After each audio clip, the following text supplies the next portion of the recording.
Good evening and welcome to another episode of the San Antonio Soccer Roundtable. So we're going to start it off a little bit differently today. I'm going to ask you all a question here.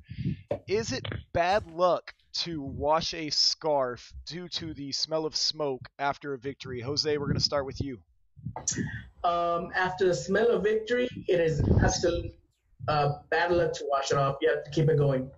Got to keep it going, okay? What about you, Todd? Is it permissible? Total bad luck. Total bad luck. Harry, am I going to get Total any bad. love? Any love on this? No, I don't even wash my scarf no matter what. It goes all the way through the season. Beer stains, smoke, dirt, all of it. All right, well, we're going to bring you over there to 118 next time so Anna and everybody can get a good whiff of it whenever you Have get you home. seen some of the freaking 118 scars? Like the lettering's like pink now because of the red smoke and everything. What about you, Coach Rexroat? Can I get any love on washing a scarf after a victory due to the smell of smoke? Well, since Samba FC doesn't have any scarves yet, I don't know if I'm qualified to answer that question. I can tell you this. I've had some scarves, DC United scarves. I've had a Scorpion scarf. And you know what? To be perfectly honest, I don't think I've ever washed them. You know, it's That's been true. Who washes scarves? Seriously, Scott. Who So, washes scarves? my wife, apparently, because when I got in the car, it smelled so poorly. That's actually why it was my OG scarf, my original scarf that I took to that game, just for the effect that it had for the victory. But yeah, the wife said that it's got to go in the washing machine afterwards. Don't worry, I still have unwashed scarves that I'm going to bring to the next match. So I'll just wait, in each match, bring one that's unwashed. On Yeah, a then- secondary note on that, if like I'll wear the same shirt, I don't wash the shirt if they win either. So I'll put it on for next week and until they lose. What do you wash after a victory? You Harry, might have you shoot. showered? A shower, the downstairs area gets washed, TMI, the TMI, stains. TMI. I can All tell you- right. My shirt will go back on the chair and wait till next week. I can tell you one thing. I never shave on game day. That I've got going. I've got the no shave November October going, but just wanted to start it off a little bit differently for our introduction here. We've got an exciting show for you guys this evening. Obviously, have some exciting news with the UPSL / women's UPSL that we want to talk to Coach Rexroat about and get some more information on that. And then we're going to break down the San Antonio FC game like we've never broken it down before. We got lots of video to try and show you guys. And this is the San Antonio Soccer Roundtable 2.0 again. So, Coach Rexroat, let's start with you, though. A lot of exciting news coming out of the UPSL. Tell us a little bit about the announcement. I know we didn't get to have you kind of break that live on the show just due to some scheduling conflicts and stuff like that. But tell us again what's going on with the UPSL. Sure. Good evening, guys. Thanks for having me again. Yeah, it's, we're really excited. UPSL is now expanding here in Texas into the women's division. How it all came about that is that we, as you know, a couple of weeks ago, Samba made the announcement that we were going to play in WPSL. And once that announcement was made, within 48 hours to 72 hours, I received a phone call from the commissioner of UPSL, Jan Skara, and we had a nice talk. And he invited me and asked me if I wanted to become the director for the Central Conference Women's Division in Texas, not just in San Antonio, but all of Texas. And I was just shocked about it. And we talked some more, and I told him I'll give you an answer within a day, and called him back, and I took the job. So that obviously conflict of interest. We could not play WPSL. I wouldn't want to play WPSL with the position that the commissioner gave me. So concentrate all my energy and efforts to start building the league and making phone calls. And we're really looking forward to this. UPSL has already women's teams in California. They have some in the Midwest already, and they're starting in Florida. So it was just a matter of time for them to hit here in Texas. And we're looking forward to bring in the UPSL women's soccer in May of 2019.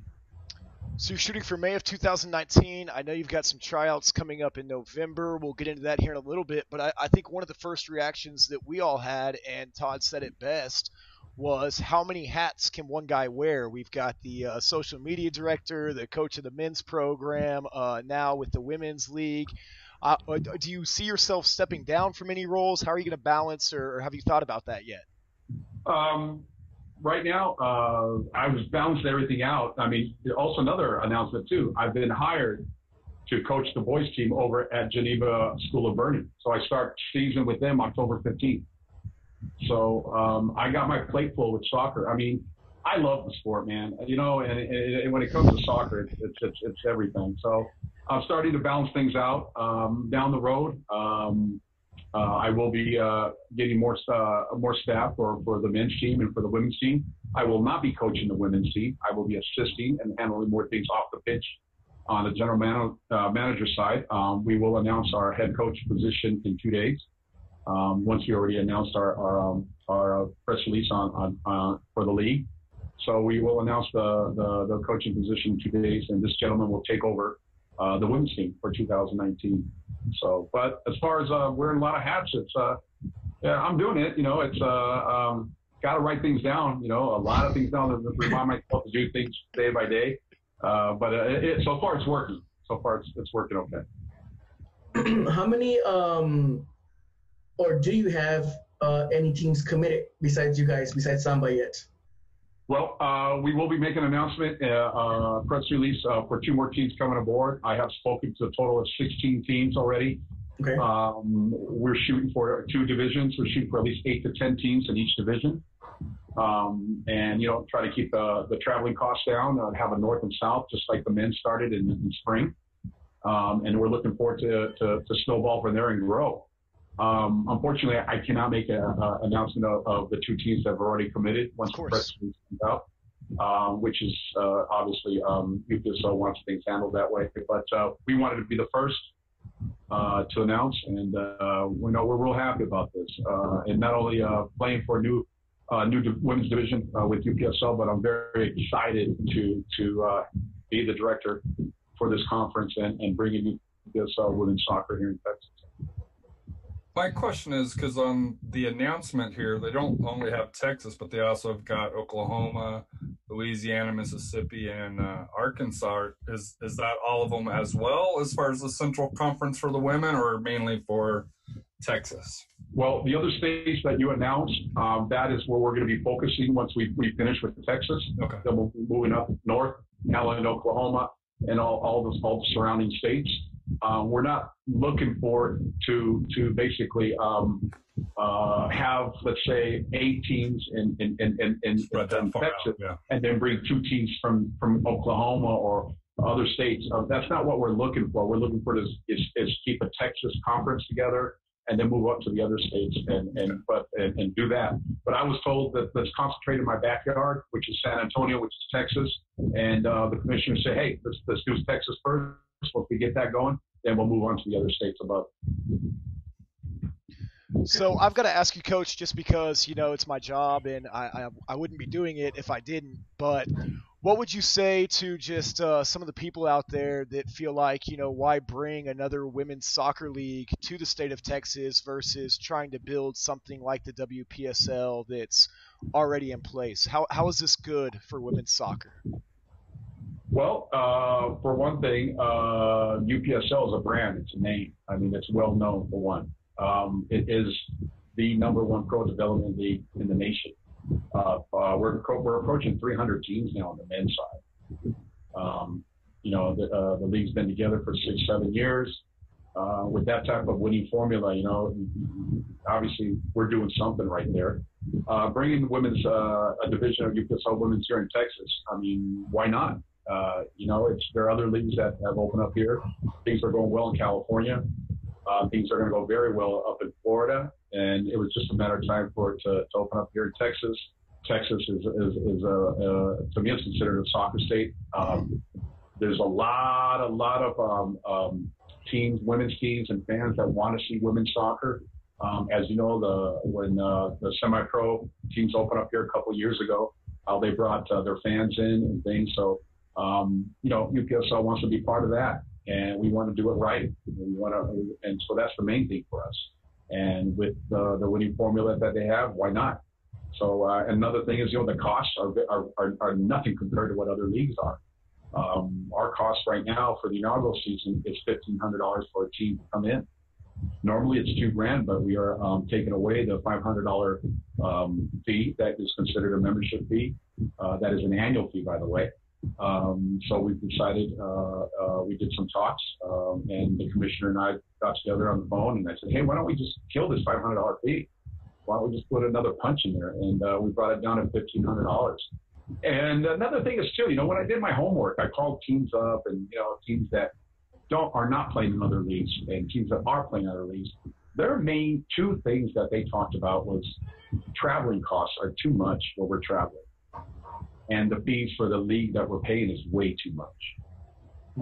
So when you add those two into it with the traveling costs and the league fees, it's a lot of money. I mean, there are some teams traveling from Dallas to Houston all the way to El Paso to play one game, in another league, and so that's not a travel, one-day travel. That's a travel that you have to arrive the day before. You got to pay for hotels. You got to pay for food, transportation. By the time you finish that 90-minute, when the ref blows his whistle, you've already cost up $3,500 for that one day. So that was the main thing. A lot of teams were complaining about the travel. A lot of teams were complaining about certain leagues not growing. Another selling point is the men's. We were growing tremendously here in Texas. Started with 10 teams in spring. We're up to 22 now in fall. And right now we're projecting about 35 to 38, maybe 40 teams in spring of 2019, and bringing Pro Rel to Texas. So that's we're happy about that. About those teams in Texas, what can you tell us about the one that isn't playing anymore? We've been just chipping away all day long waiting to see what we can find out. Hey, I understand your question, guys. I mean, I'll be honest with you. I wouldn't respect you if you guys will be asking those questions. I know it is your job. You know what? I can't say, to be honest with you, I can't say much about it. But you guys know this sport. I've been in this sport in a long time, and in order for a team to not play in the league, in this type of league that we have, two things can happen. Is either the team has withdrawn from the league, or due to some circumstances that are detrimental to the league, they're not with us anymore. So I'm not saying what happened, but the league will make an announcement on that when the time is right. It's just unfortunate that we lost a team here in San Antonio. It's just it's not good for soccer, and it's not good for our league. But sometimes things happen beyond control that somebody has to move forward and grab the bull by the horns and just say, hey, we're moving forward. Yeah, and we reached out to the UPSL Central to try and get a comment from them earlier, and as you mentioned, they will be making an announcement here in the next couple days. And I know a couple of years ago when it was the Athenians, there was a player that got contested due to some stuff. So things happen, as you mentioned, and I'm sure we'll get more information on that here shortly. Jose, you looked like you had something that you wanted to say, buddy. Yeah, this is probably the last question I have. As far as the other teams that you've been talking to, I know you can't say much about the two ones that you already got secured, but have you just been talking to independent teams, or are they also like you guys that have a boys and a men's and a women's team? Can you speak about that? I've been calling everybody. I've been calling independent teams. People have coaches and have been sending me messages and emails say, hey, there's this team that's been playing in adult league, women's adult league, and they've always talked about taking this step up and playing at a professional level, and they just don't know how, or they didn't have the funds because they checked in the funds in other leagues, and it's a lot of money. Mm-hmm. I have been calling the UPSL men's teams that I know of. A lot of them have women's teams that are playing in adult leagues or that are being developed little by little.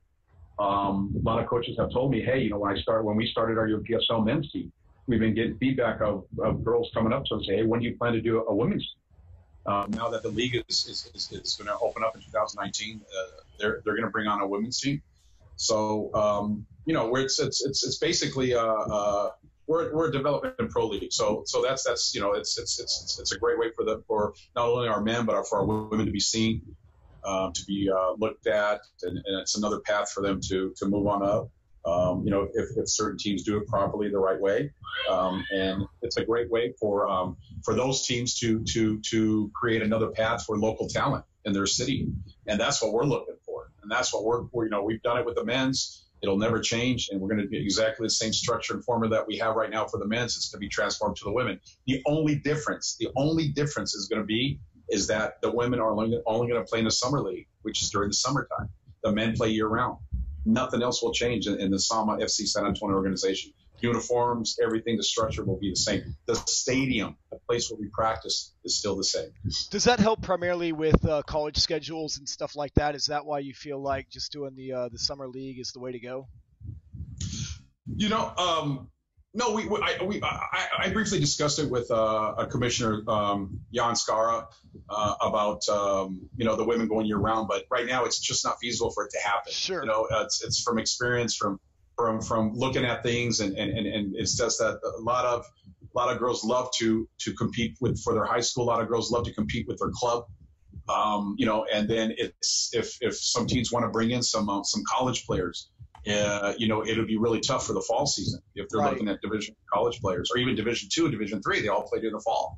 Right. So, and then with all the other success that the other leagues are doing during the summertime, it's happening. So we that's why we decided to stay with the summer league with the women's. Gotcha. Well, I kind of just want to wrap it up a little bit to try and keep the ball rolling and everything moving on schedule and everything. But as I mentioned, I know you have a tryout coming up if you'd like to mention that. And you also probably have a home game coming up here relatively soon for the men's. So go ahead and just give us your final. Yes, we have our first tryout for the women's team. It'll be November 3rd. It's a walk-up registration. Walk-up registration starts at 9 o'clock in the morning. And the tryout will start at 10. It'll be over at our stadium at Whitley Heights Sports Complex. We're looking to see all kinds of talent for the women come on out, be part of Samba FC San Antonio history for the women's team. We're planning to have another tryout also in December during the holidays. And if needed, we'll have that third tryout in February in January or February. But what we're planning to do with the women's is that once we pretty much narrow down the roster, obviously without some of the college players that we're interested in because they can't play in springtime, is that the women's team will be practicing all the way until we start in May of 2019. So the women will be practicing once a week, 4 days a month, so that way we can get them comfortable with the structure, get them comfortable with each other. Nothing taken away from their club team, nothing taken away from their high school team. It's just that they come on out and they get some extra training with our coaching staff. So that's what we plan to do with the women. As far as the men's side, we just had a game Saturday and we lost our first game, unfortunately. It was a hot day, 3 o'clock game over out in Houston. Great game by Houston FC. We lost 4-1. Unfortunately, it was our first loss for the season, but it happens. We're going to learn from that and grow from that. We have one more away game this Saturday against Armadillos FC in Houston. And then we open up, and we're back home, and we're excited that we open up our second home game for the second half of the season on October 27th at Whitley Heights Sports Complex. Finally. Yes, finally. I personally have to head on over there like a couple days before because I have to hit the stands and clear up all the cobwebs and stuff like that since we've been there for a while, Todd said make sure that AC still blows cold. I already know Todd's going to be It's like fall. I don't need the AC anymore. A nice fan will do. Yeah, a nice fan will do. We'll make windows open. Hose down the seats and all that stuff. So we're looking forward to coming home and seeing our fans. We've had some fans that have followed us, which is really nice, but we're looking forward to see a bigger crew at our stadium for that game against Armadillos FC at 7:30, October 27th. And we still have 2 games that we have not played away that need to be scheduled against Bay Area City Oilers and against Imperial FC. So, today it's been raining. So with this weather, man, you don't know what's going to happen. So this league is going further than expected. We were supposed to finish by November 10th in time for playoffs and time for nationals in December. But now due to not only Texas and all the other states have been having some serious weather and hurricanes and stuff, the Nationals have been postponed and will be played in January of 2019. So we have a extra weeks to finish up the league here for UPSL as long as Mother Nature cooperates a little bit. Well, we look forward to having you back home here in San Antonio. We'll be out there to come see you in person, and best of luck to you in the women's endeavor and everything. Obviously, want nothing but success for the UPSL Women's League here in San Antonio. Yes, thank you. And we'll be sure to share that information with the tryouts and everything else. Thank you. I appreciate it. We're looking forward to it. In 2019, the women's, and obviously finish out the fall season here with the men. So it's soccer all the way around, and looking forward to seeing you guys. This time, I only know two faces. Actually, three faces. Gordino still hasn't shown up yet. He was at one of the. He was at one of the scrimmages with the runners. Mm-hmm. He was at a preseason. Oh well, but I didn't see him though. But those the actual league games is what counts. So remember, we'll be there. You guys come by, man. And Gordino, I still have your T-shirt, and I think I still have mine. Yes, only a couple people got them, or only Scott got it. Scott got it. Hey, Scott, yeah. Y'all doing something wrong. Well, I'll definitely get you guys T-shirts out, and so I appreciate you guys having me on, man, and talking about UPSL women's and obviously of our men's team, and we're excited. So everybody come out for November 3rd for the for the women's trials at Whitley Heights Sports Complex. 9:00 registration, $35. We can't wait to see some great women's talent here in San Antonio and make you part of our organization. And let's start a new, successful chapter together, ladies. So we're really looking forward to it. That's awesome, Coach. Well, for those of you tuning in, we will be right back. Give us like 30 seconds real quick to change some things around. Don't go anywhere, and we will see you guys shortly.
We are back, and we have none other than the man from behind enemy lines, Edson Ochoa from down in the valley, buddy. Thank you for coming on, man. We appreciate it.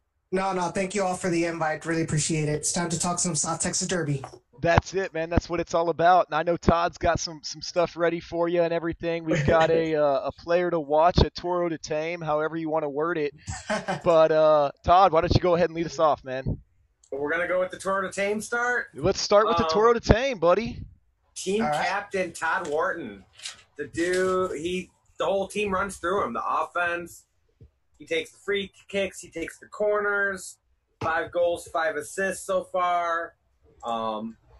Most impressive, he's got a 75% completion rate, passing rate in the opposing half. So San Antonio's got to pay attention to him. They got to shut him down.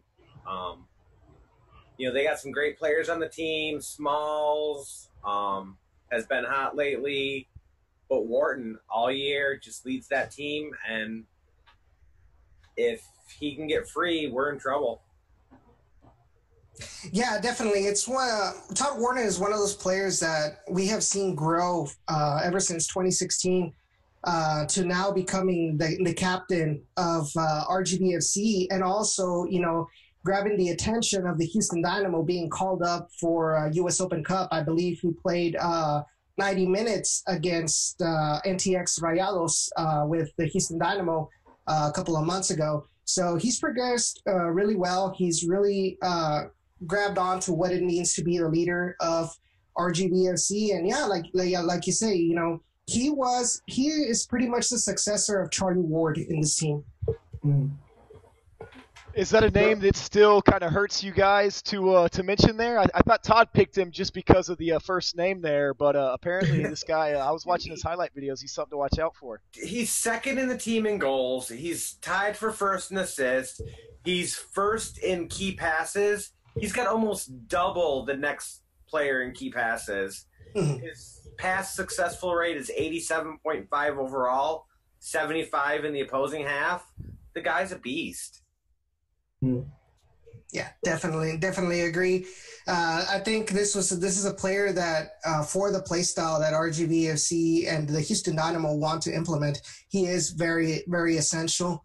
And I think for the most part, especially now in these recent games, other players have not, or other teams, have not been able to stop Todd Wharton in trying to build up that attack, passing it either towards Chuy or towards Carlos Small. Yeah, watching his highlight videos, he is definitely going to be somebody to watch out for on Saturday night. Jose, go ahead, buddy. Yeah, just what would other be standout players that you think FCFC would need to watch out? Just for those fans that don't really watch you guys that often. Definitely, I think right now it's got to be Chuy Enriquez. Chuy Enriquez brings a lot of dynamic into the attack. He's very talented with the ball, trying to dribble past players. And he's actually learned also how to take shots into the goals. I believe, if I'm not mistaken, right now he is the leading goal scorer for RGVFC, and that's because he's not a striker. So definitely he is the number one player to watch out for. But you also have to look for Carlos Small. In the couple of games that he's been with us, he's learned to adapt really quickly with the rest of his teammates, having been a player that did not do preseason with us and was barely starting to do preseason with Árabe Unido. So he was able to pick up, fitness as time went on. They kind of released him smoothly into the starting lineup. And I think right now him along with Chuy have been very essential up in the RGV attack. Yeah, Smalls has been, to me, the most impressive the last couple matches. I think he's got like 3 goals in like the last month. And he had a sitter that he just missed a couple weeks ago that I couldn't believe it. But yeah, he's looked really good. Yeah, to me, Smalls is like our Lance Lang here, where I wonder how the season would have been different if you had had him for the full season. Because, if you look at the current form of RGV, you can definitely see the team is rounding into shape, and, unfortunately too little too late as unfortunately RGV's out of the playoff race, and yes, San Antonio is hanging on barely. We'll see if they're in next week. But to me, Smalls is the one that kind of scares me, because Chuy had the goal against us in San Antonio, if memory serves me right. Yeah, it was I think you mean the last time at RGV. Yeah, at RGV. In the third minute. In the third minute, yes, that was Chuy Enriquez. So, Yeah, he did the Cuauhtémoc señal, Cuauhtémoc Blanco señal. Yeah. How would you qualify your like Harry's saying? How would you qualify your overall season? It seems to be like two different seasons. You know, the first half and the second half. See, the way you have to think about RGVFC is that this team was pretty much tumbling at the end of last season. Mm-hmm. All of a sudden, in an off season, a couple of weeks before preseason was about to start, you had the announcement that Coach what was his name? Coach Gonzalez was stepping down to take on a job with LA Galaxy. And so now they had to, and let's not forget that the Houston Dynamo, if you can really say it, pretty much released almost every player from last year's roster. So they had to find a new coach. And then after they got Gerson Echeverri, they had to go and find a lot of players. So this was pretty much 90% a new team coming in for 2017. So there was going to be a lot of different things that had to gel together in order for this team to be successful. I think, like you say, it's too little, too late, but I think at least personally, it leaves me a lot of hope that things will be better for the 2019 season. So one thing that I was kind of curious about is on the flip side of that coin, I know we've got Todd Wharton to watch out for. Who do you think San Antonio FC's biggest threat is, or who would you tell the RGV fans to watch out for from San Antonio FC? Ooh, I think that's really good question, but I really got to say with Evan Guzman. Guzman, I think, has been in a run of form lately, making a lot of goals for you all. And I know the last time we played at RGV, he scored an authentic golazo, you can say.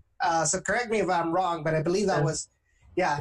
So I think he's going to be the number one player we have to look for, obviously, as well, you know, making sure that he doesn't get any comfortable balls coming into from the wings or from the back. With the South Texas rivalry derby coming up, how do you see Austin and El Paso coming in next year? I think it'll be good for us because I think the more teams we are in Texas, the more an opportunity we can actually prove to other fan bases from other states, and especially California, that they always say, oh, well, you know, Texas is all about football and they don't really care about soccer. And I think it's a perfect opportunity for these fan bases to kind of organize and prove to everybody else that, hey, we're as big, if not bigger soccer fans than everybody else in the United States. I agree with you there. That's a great point. You know, we were just talking to Coach Rexroat. I don't know if you heard or you were watching, but he mentioned the women's UPSL coming to Texas after Florida and California. And it's funny how when you hear soccer, it's like Texas, Florida, and California. You know, that's where the majority of the talent, I feel like, in the United States comes from. Yeah, definitely. I think there's a reason why these franchises were chosen in these locations, and that is because these particular cities are hotbeds for young soccer talent, especially with these cities having a lot of Hispanic influence and a lot of Hispanics, you know, growing up in these cities. I think the biggest problem, you know, pretty much has been the mentality in order for them to continue past high school. I know we were talking about that once in one of our episodes of Down in the Valley, especially is like we have a lot of here in the Rio Grande Valley when it comes to high school, we have one of the best programs or a couple of them. But once they go to college, it just seems that they die down. And I think that's the key. For a lot of college programs, like especially D1 programs in Texas. And I think that's the role that USL, you know, whether it's Champions, League One, you know, the D3, PDL, UPSL. I think it can give those athletes the opportunity to be able to showcase it a little bit more to where, you know, yeah, you may not be able to get the D1 scholarship, but if you're going to a community college, you can still play UPSL, where maybe USL or NPSL, you know, will give you notice, you know, for that. So I think that's the biggest opportunity. And you know, we've all had discussions about U.S. soccer and how the biggest problem right now is how they're overlooking the talent that is in the United States, but we can't seem to find it or locate it or whatever excuse that you want to use. Mm-hmm. Yeah. And so I'm gonna go ahead, Scott. I was just going to say, you're right about the high school talent, man. Every year, in the high school playoffs, you see a couple teams from down there in the valley that, put it on Reagan and some of the powerhouses that we have up teams, here. Yeah. So, I mean, you're absolutely right. Go ahead, Jose. Yeah, I'm going to ask the question, I guess, that everybody wants to ask, or at least I want to ask. You were talking about the Hispanic community and being big into soccer. I know we give you guys a lot of tough trash talk about tough love about the attendance. And I'm gonna say it out. Also, we don't have the best attendance either. As I know Todd is always he's a big supporter of this, that it could always be better. Mm-hmm. Why do you think why is that reason? I kind of have an idea, but being from Laredo myself and being a big Liga MX and looking Liga MX teams or fans looking down at U.S. soccer, you think that's why it is they need to disconnect from the Liga MX or from the traditional team that they follow? I definitely agree, and it's one of the things that I've been talking about with Sean as well on the show, and that is exactly what you say. A lot of our Hispanic community. Let's take for example, I live in Houston right now, and we have a lot of Venezuelans, we have a lot of Hondurans, Salvadorians, Mexicans here living in Houston, but yet the Dynamo are struggling as well, bringing in attendance. What's the key? The key is with the adults. A lot of them already have their love of their teams from their country of origin, and so for them, it's almost like betrayal to their favorite team to go and support an MLS team or support a USL team, whether it's RGV, San Antonio. And I think that's the biggest key that needs the biggest issue that needs to be solved here is how do we market, how do we attract these adults, or make them see that, hey, just because you come support this our team, our local team, does not make you less of a fan of the team that you like from your country of origin. It's not like something where you have a finite amount of origin, and if it becomes smaller as the many teams that you support. I mean, yeah. I get a lot of slack from my family and friends in Monterrey. They're like, oh, well, you're not a Tigre anymore because you got a team in every corner. I mean, you got the Toros, you got the Dynamo, you got the Dash, the Barracudas. I mean, what's going on with that? But I know it's not really about that. I think my idea was cater to the kids, because when you cater to the kids and they start coming to the matches, who are they the ones that are going to go to hey, I want to go back to the game because I enjoyed it. And guess what? The parents are going to come, take their kids to the game. The more they go, the more they fall in love with this team. As they grow up, it just more and more people start coming in. They start telling their friends. And then what happens if, let's say, these teams last a long time, a couple of years, they grow up, they have their own kids, they start taking them. And that is how tradition, that is how culture is established. Correct. Yeah, I see. It's like you say, like they'll start, like I follow America from this side, from very early on, and but it's like you say, it's very hard to have that. Or they'll tell you that you're backstabbing your team, and that's not the case. Here's the thing: how many chances have you had to go see Club America? You're here in San Antonio. You want to see live soccer. Correct. But the problem here in San Antonio is they don't market to anybody from that community. Right. I live on that side of town, and no one knows about us. Yeah. But I think that's been the issue, even, because me and Edson have had several discussions on this, that both RGV and San Antonio are not capitalizing on the Hispanic side. And I don't have a Liga MX team. I got into soccer with, the Scorpions. So for me, it's natural. It's easy to do, or I don't have that passion. I guess for me, the closest thing would be, with the NFL and changing from a Broncos fan to, a new San Antonio team, which would never happen. But to me, it's right. That's the same league. You can't root for two teams in the same league. No. But it's about I spent the years living in London.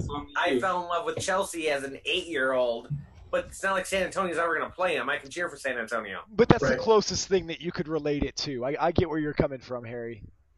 Yeah, it's because you have to outside of Todd, I think I'm probably a couple of decades older than the rest of them.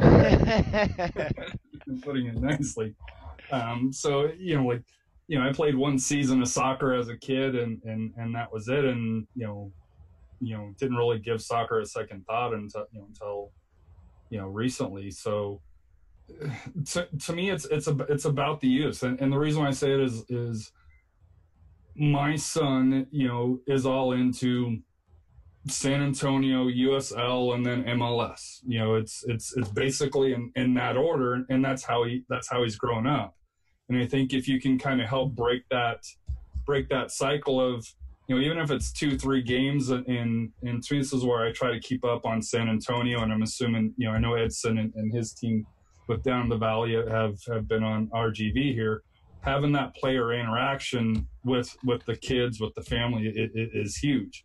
Now, I don't necessarily agree with what it was, the 11 o'clock game that you guys had, in the middle of summer, which, was a disaster. But to me, there's got to be a time and place where you could invite the schools. And I know that was rescheduled, I think, because of the flooding that you guys had down there. That's the old USL, man. We're in the championship now, man. That's the old USL. Yeah, that's the old USL. Not yet. So what would be the next step for RGV? Putting aside what was going to happen this week, where do you see RGV next year or the year after that? What I see from RGV for next year is, unlike coming into 2018, this past offseason, I think for 2019, we will start seeing the base of the players, most of our players staying with the organization. A couple of them will probably get some first-team contracts. Todd Warden might be one of them. But another difference from 2017 to 2018 is that now the Houston Dynamo is willing to send in this year, for example, Connor Donovan, send them down consistently with RGV, continue to develop there with us. And, instead of back in 2017 where they had Malky, they had Charlie, they had Escalante, and they refused to send them over, and they're there, up in the stands, just watching the Houston Dynamo wanting to play, and then not getting an opportunity, getting exasperated, and that led to Charlie and Escalante being sent down to San Antonio, pretty much. I will say this, after this last game, you can have Escalante back, because that dude missed a wide open goal. I was so pissed off. I was like, get him out of here, get him off the field. You were so excited about him joining San Antonio. Dude, I thought he was the answer coming in, and that was a miss. I mean, it also has to do a lot with the fact of this whole rivalry between us, and it feels so good that you guys would take one of our best players from the past two seasons, so easily. And then it was just kind of like rubbing salt in the wounds when you guys got Charlie Ward. That was like, just kill me now kind of thing. He was a fan favorite at RGV. So it's kind of like what happened with Billy Forbes and Phoenix. Yeah. And Devin Vega and Sam Doer, and they took a few of ours, so it definitely our front office, our best season ticket or best ticket rep. Billy Forbes. See, but here's the thing, and I've mentioned it, on my show as well, is that one of the things that I really like about San Antonio FC, the front office, how they've been handling it, is the consistency that they've had throughout the years. You guys have the same coach. You guys have the pretty similar squad of players coming in year out. Just a couple of additions, just a couple of players being transferred and things like that. But for the most part, it's been pretty consistent, and that's something that RGV has been lacking. And I think that has been the key difference these past seasons, with San Antonio being better than RGV, and that is the consistency that they've had. Well, and see, that's a grass is always greener on the other side of the fence approach, because I know about halfway through this season we wanted the new coach, the new players, Halfway? the first 5 games. But I appreciate that perspective. It's always interesting to hear from somebody who's maybe not so emotionally invested, and that's a great point, is they have been able to kind of at least have some sort of consistency year in and year out. So. I really appreciate you joining us, Edson. Thank you so much. We got just a couple more things to do before we wrap up this episode. But you're going to be coming up this weekend for the match. Is that correct? Or coming over? Yes, I will be making the trip over to San Antonio. My parents will be making the trip from the Valley as well. And may the best team win. Hopefully it's RGV in my case, because we know Harry and I, if you guys didn't know, we have a little wager between us. Tell us about this wager. Yeah. Harry, tell us. So the loser, so one team has to win. Yeah. But not really in soccer. There's always a draw. Opposite team's kit and wear it on a show, and I have a feeling we'll probably. Oh my goodness! Did you get approval for this from the? I'm looking at the bylaws here. Editorial board here. That's awesome, man. That's awesome. Yeah. Any score prediction, Edson? I think prediction for me, I think it's going to be 2-1, and it's going to be at the 90th minute for RGV. Ooh, right in the heart. Dang. Right in the heart, bro. Well, again, Edson, thank you so much. The only reason why I say no is because 2016, it was in Edinburgh. I was I think that was at the practice field for that one there. And San Antonio got rolled, and I know Charlie Ward was on the team. I know Escalante was on the team. I still remember the Stampede and, in the back behind the goal, coming over, running over with their stupid flag and going, after every goal. Like I said, I'm thinking that it's going to be, for me, I've got it 3-1 San Antonio. I think they're going to finish it strong. And hopefully, Tulsa, can you come through with a tie or 3 points in Oklahoma City? So how's that outlook going to be for you all as far as making to the playoffs? A win and we're in? Yeah. No, it's not win or we're in. No, it's not. So if St. Louis St. Louis needs 4 points. If they get 4 points between Tulsa and Oklahoma City they're in, the crappy thing, and this is my bone to pick with USL, is Swope plays Las Dos on Sunday. Yeah. So if St. Louis loses this Wednesday, San Antonio has their destiny in their hands. Correct, but I don't think they're winning again. I don't think St. Louis is losing against Tulsa. I think the energy. I didn't think we were losing against Tulsa. You guys, we're going to talk about this here in just a minute. Let's let Edson get off, man. Again, thank you so much, buddy. I really appreciate it. Don't go anywhere. No, thank you all for the invitation. Anytime. Check out Down in the Valley on Twitter. Great show, and we've got some highlights from the match versus Las Vegas Lights, and we still have Todd's 3 keys to victory, so don't go anywhere. We'll be right back.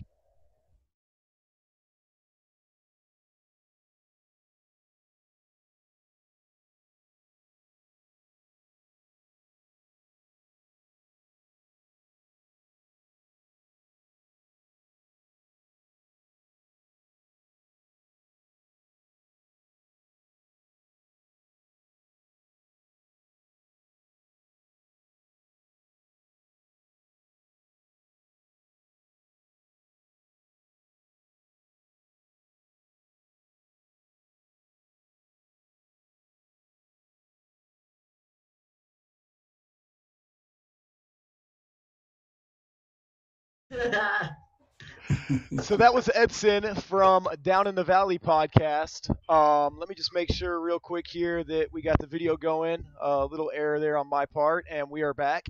But let's just jump right into the highlights here from the Las Vegas Lights game so that we can wrap this thing up, because as I mentioned, we still have Todd's 3 keys to victory. So here are the highlights from Las Vegas Lights. Obviously, they scored a early goal in the 11th minute. Mo, just nothing he could really do, got caught in a transition there in a 2-on-1 situation and able to put it right by Cardone. But a quick, not too quick rebuttal, but the 33rd minute, Lance Lang crosses it over, and San Antonio FC gets their first goal There was that miss a little bit earlier by Escalante, but we'll get into that here in a little bit. And then the second goal for San Antonio FC, again, Guzman just making people fall down with that little cutback right here. That was a great through ball by Bryant. Yes, great ball by Bryant, exactly. And Lance Lang then with one that hit just right off the crossbar, but able to get his goal off of that cross from Gordon when he put it right past the keeper.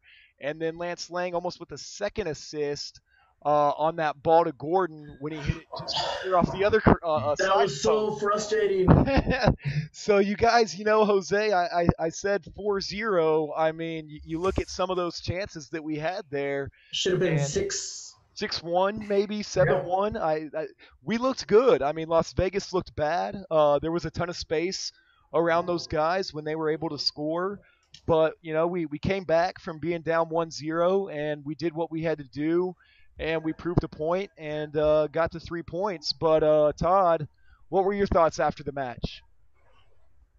I thought it was a good match. I enjoyed it. I thought we looked good. The chemistry, mind you, it took 30 weeks, but the chemistry's really been clicking.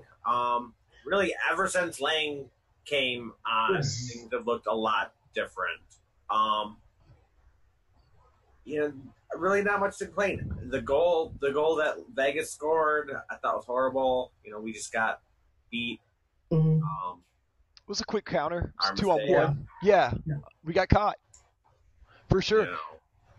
Jose, other than that, I think it was Sip that went for a 50-50 ball. And it happens. But, if you're going to go, you got to get it. And the problem is he didn't get it. He usually does. We left nobody back there between, Cardoni and I still thought Matt could have made the save, though. Looking at the replays, I still think I'm not getting into that discussion. We don't. Well, it's not a Diego versus Matt. It's to me just it's.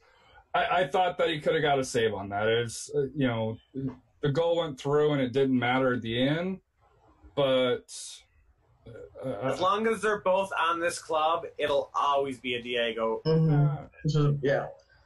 Jose, you had a good question that you wanted to bring up, kind of that you had mentioned after the match. Who was the best player in this game? I know they gave it to Cheno. I believe the club gave it to Cheno for the brace, but Lang was looking good, man. He looked dangerous all night. Bryant looked really good too. He did have a couple of like a missed goal, or he passed it when he should have shot. I mean, he had a couple of those, yeah. But he's 17, man, but still, I mean, it's amazing what he's doing on the field as far as being a 17-year-old guy. I thought Bryant, this was one of the first games where he was kind of out physicaled, where you could kind of see. Now, on the offensive side, he did well, but on the defensive side, he got out muscled a couple of times in the midfield, where he's 17, he hasn't fully grown in. Yeah. No, you're right. You can see that. Him playing as a number 10 behind Cheno has been really surprising, and I'm surprised just by the level of him, like you say, on the offensive side. It's been really good to see him. But yeah, who was your guys' man of the match that game? We had several good opportunities. You asked the question to us after the game. Right. I was thinking Bryant, but the more I thought about it, it was Lance Lang. Right. I agree with that. And the thing is, with them giving it to Cheno, it happens the world over. The goal scorer generally fucking gets, a brace. It doesn't matter what league, of the goal, someone could score a brace, but the goalkeeper could stop 25 shots, and they're still going to give it to the person that got the brace, because that's how they judge it. Yes. And speaking of, I think it's interesting too, because Sip actually, he might have had a breakdown on that one play when he went up for it on that 50-50 ball and kind of left Mo hanging there in the back that they got the counterattack goal on. But Sip actually had a really great match as well, just on his tackles. And I thought, interestingly enough, Matt Cardoni had some huge saves when they tried to cross it right in front of the box in the 6. I mean, it wasn't saves on shots. It was covering up crosses and stuff like that. But, they had a tough decision to make after the match on Saturday for man of the match, that's for sure, because I know my first reaction was probably Guzman. Just from, as Todd mentioned, you get 2 goals. That's not easy to do. I mean, almost you expect that from Lance Lang. If he doesn't have an assist and a goal in every game now, I mean, he doesn't even qualify. Yeah. But it was tough. I can see why you would say Lance Lang, because like I say, he did have that one right there off the crossbar as well, and almost had another assist there at the end if Gordon just would have finished.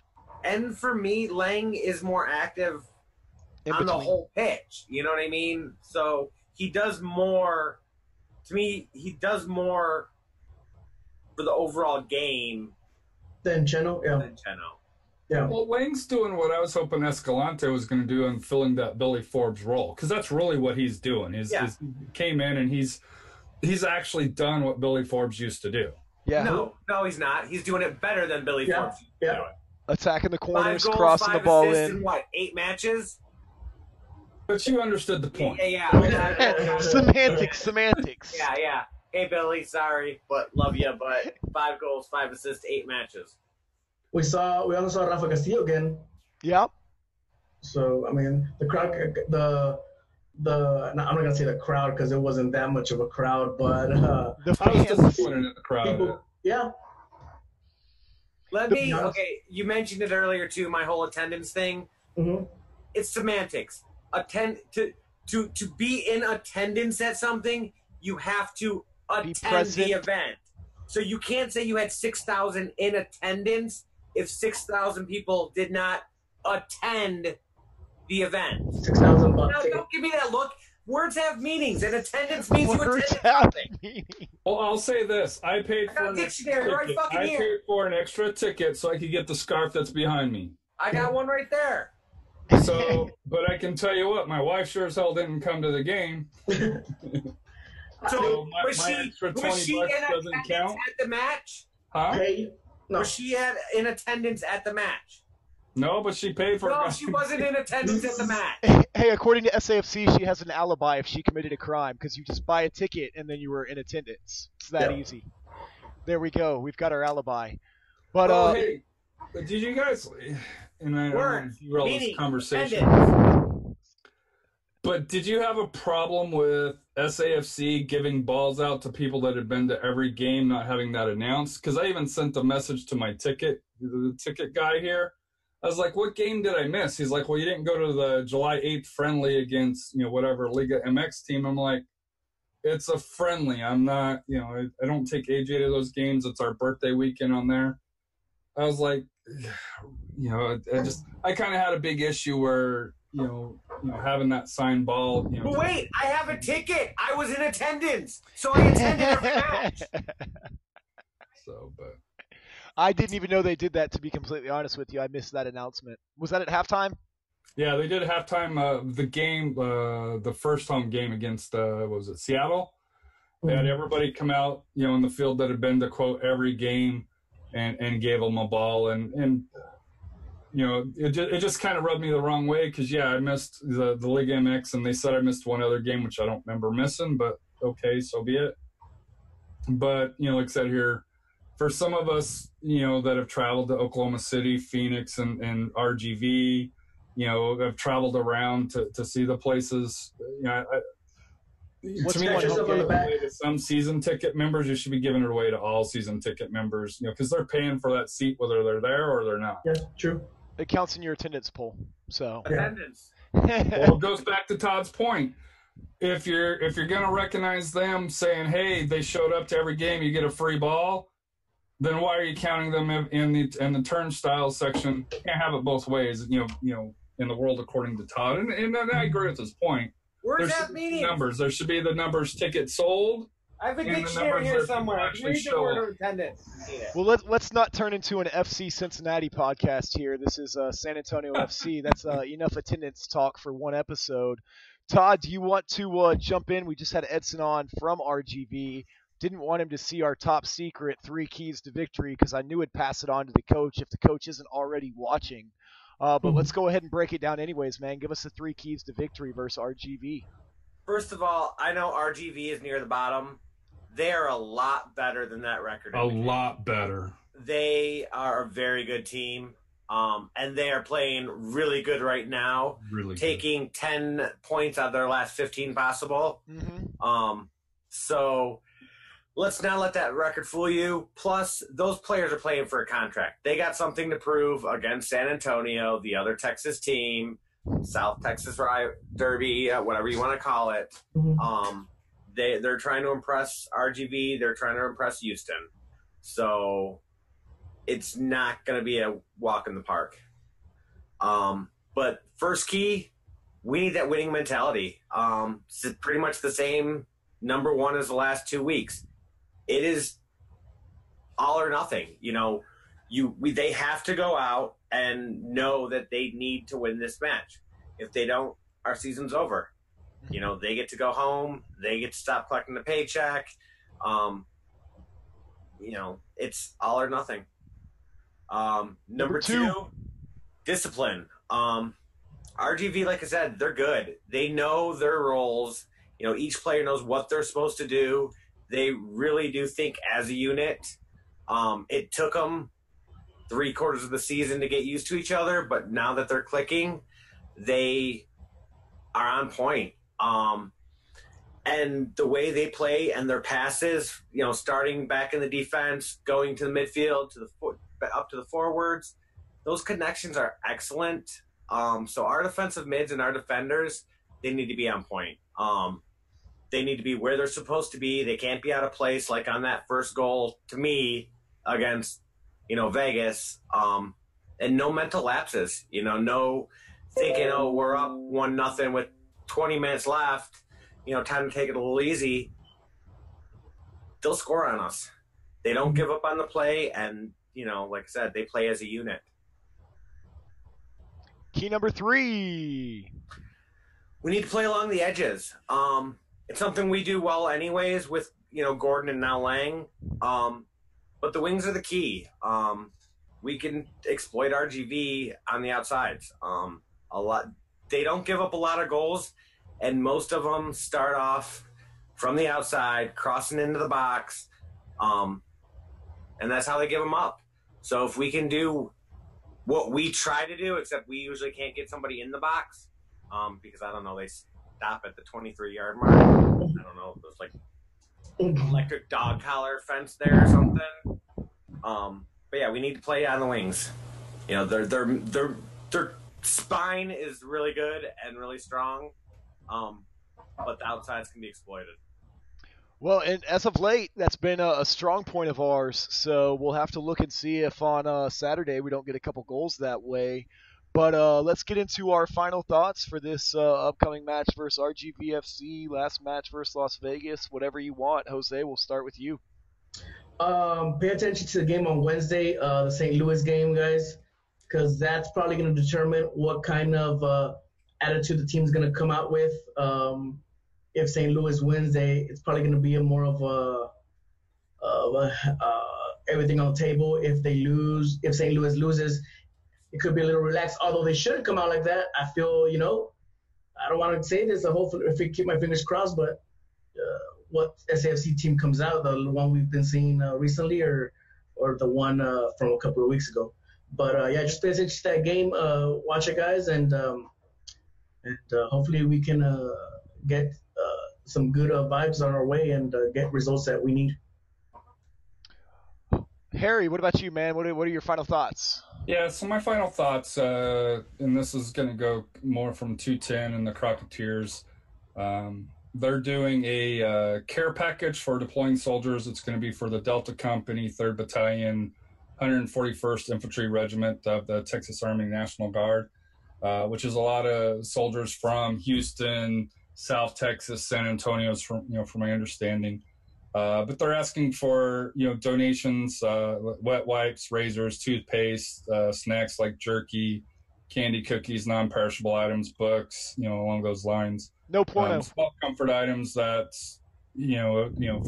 from having been deployed, not to a war zone, thankfully, when I served here, but, for those cousins and family that have served, the gifts that you get from home, the care packages, makes a huge difference with morale. And I know they originally sent it out to the Crocketeers, and I know I've tried forwarding over to not only us, but all the supporters packages. I've copied the fans from RGV coming up, with the Stampede and stuff. So if you can donate, this is one worthy cause that I think that everybody should come together on, and hopefully we can send an awesome package going out to members of the military that especially here in Texas that are supporting all the freedoms that we have. And we're not military city for for no reason. We do support the military, so let's step up once again. Absolutely, and we'll share all that information for you guys to remind you of that with all those items and everything. But Todd, your final thoughts for this evening's episode? Since we didn't really talk about it for a change, shout out to Trinity University, another victory over Centenary. A score. Nothing clean game. So, what are you gonna do? Jacob Helgenberger had 2 goals. Telling you that kid's legit. 6 or 7 now for the season. Sophomore. Blake Lieberman had another clean sheet. So that loss the loss a week and a half ago did drop it from 8th to 10th in the poll. Yeah. But they corrected it, and another victory for them. So great job, Trinity University. This is another episode of the San Antonio Soccer Roundtable. We out.